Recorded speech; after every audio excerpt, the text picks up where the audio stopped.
Welcome back to a brand new box office breakdown show here on Max Talks Movies. My name is Max Denberg. Today I'm breaking down this past weekend's box office, which was here in the United States from April 12th to April 14th here domestically. Then we're going to look at the worldwide numbers and wrap up the show, breaking down what's coming out in theaters this upcoming weekend. So welcome back to the channel, guys. I'm Max Denberg. If you're new, I do this show every single Tuesday. I also do movie reviews, TV show reviews, movie rankings, and now out of theater reactions. I do like this 1 minute video, tell you my general thoughts after leaving the theater. So please subscribe, ring the bell. We're literally under 10 subscribers away from 200. So help us get to 200 and hit that subscribe button. Comment down below. I respond to all comments. I love having that fun discussion with you guys. So what did you see this past weekend in theaters? What do you guys see the coming weekend? Should A24 keep this direction that they're on? Let me know in the comment section down below. Also, please like the video, guys. The thumbs up button, that's how you support this channel. So let's get into this box office breakdown show, which starts with our domestic box office from this past weekend.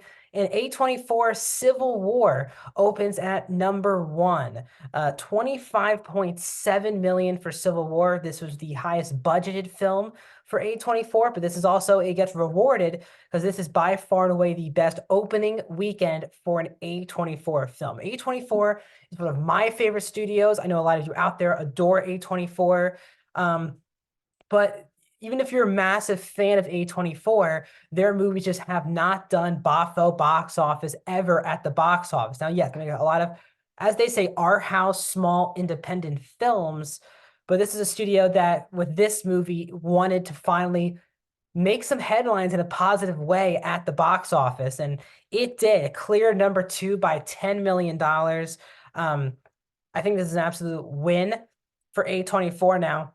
What I'll say is the cinema score is a B minus, which is not very good for Civil War.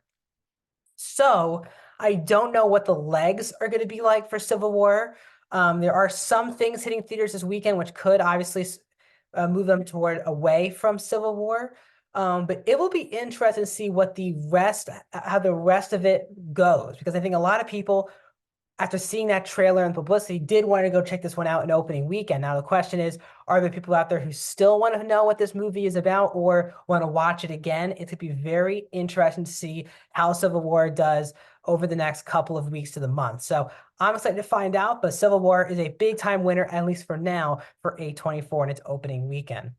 And number two, in its third weekend from Warner Brothers Discovery, is Godzilla x Kong, making 15.5 million. As I said, third domestic weekend, 50% drop off. It's up to 158 now domestically. Unbelievable numbers for really solid numbers again for Godzilla x Kong. Legendary and Warner Brothers are continuing to move forward with this franchise. They already renewed, just announced, I think this past week, that they renewed season 2 of Monarch, and they want to make more spin-off shows of the MonsterVerse. So we are far away from concluding this franchise, as Warner Brothers Discovery seems very satisfied with the way that this franchise has been going.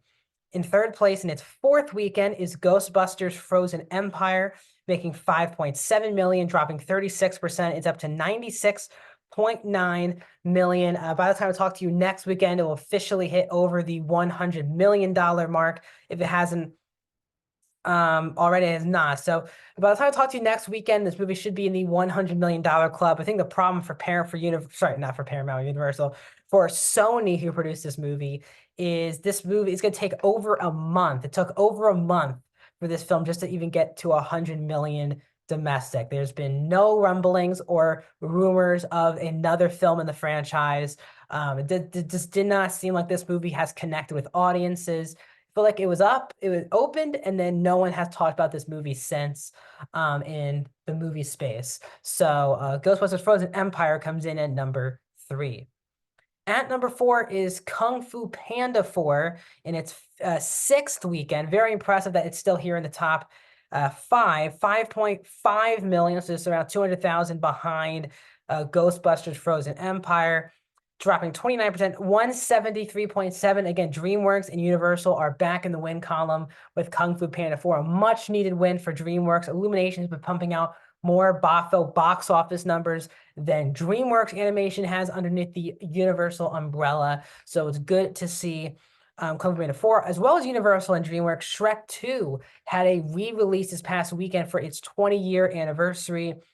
And Shrek 2 made over $1 million. It got into the top 10 domestic this past weekend. So 2 winners for DreamWorks this past weekend. And Shrek 2 total now is up to 438 domestic in its entire run.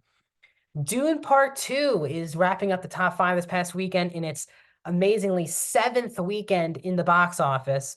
4.3 million, a 42% drop, up to 272.1. Again, Dune 2 is a massive success. The big news moving forward is that Dune Part 2 today, as I'm filming this, already hit digital today on Tuesday, April 16th. So you can buy this movie at home now. You don't need to go see in the theaters. The question is, we have seen a lot of movies that even when they hit digital, stay in the top 5 for the past weekends. So we will see with Dune Part 2 finally hitting digital, will Dune 2 finally bow out of the top 5? Again, it's been on for now 7 weeks in a row.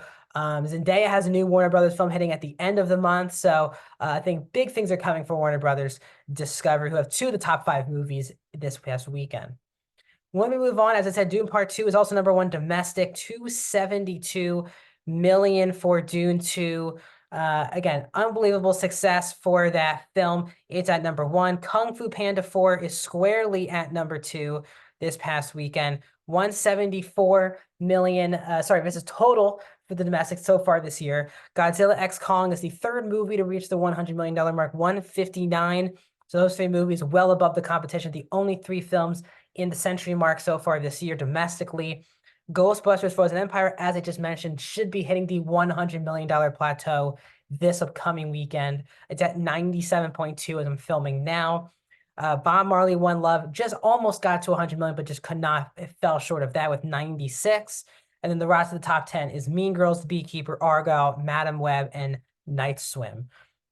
When we look at overall worldwide this year, Dune Part 2, biggest movie of the year, both here in the United States and across the world, 684 million.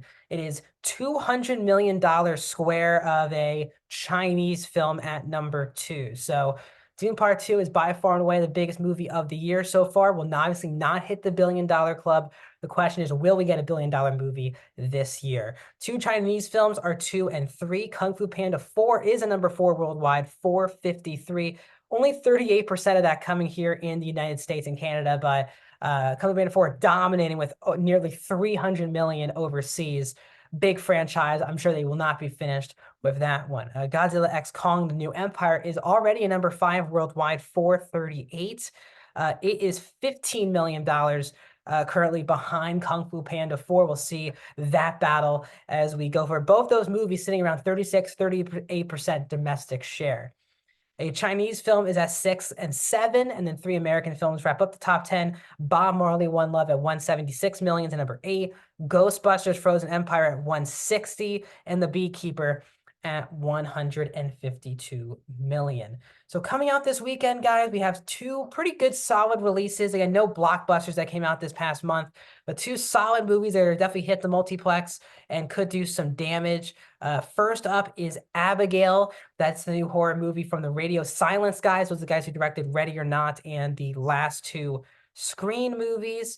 They have a new horror film that's been getting some good buzz. That's coming out this Friday. And the other film coming out this Friday is the new Guy Ritchie film starring Henry Cavill. That movie is also hitting theaters. Again, a lot of people after Argyle were disappointed in Henry Cavill's box office draw. Well, he really wasn't the star of that movie. If you watch that movie, and a lot of people did not, his the bashing of him being a box office draw from that movie has kind of has gone away. But now he is fully front and center. This is fully his movie. The question is, can he get the Ministry of Ungentlemanly Warfare into the top 5 this past and pretty high up at the top 5 this upcoming weekend? So it is already the second to last weekend of April. Time is moving. We're 2 weeks away really from the kickstart of the summer movie season. Exciting time here to join me on the box office breakdown shows every single Tuesday. Some upcoming videos this week. After I post my Monkey Man review yesterday, tomorrow you'll get my out of theater reaction yesterday to Monkey Man. Tomorrow you'll get my full-fledged review of Monkey Man, as well as reviews in the coming weeks for Abigail and other things like that. So please subscribe, ring the bell, and I'll see you guys.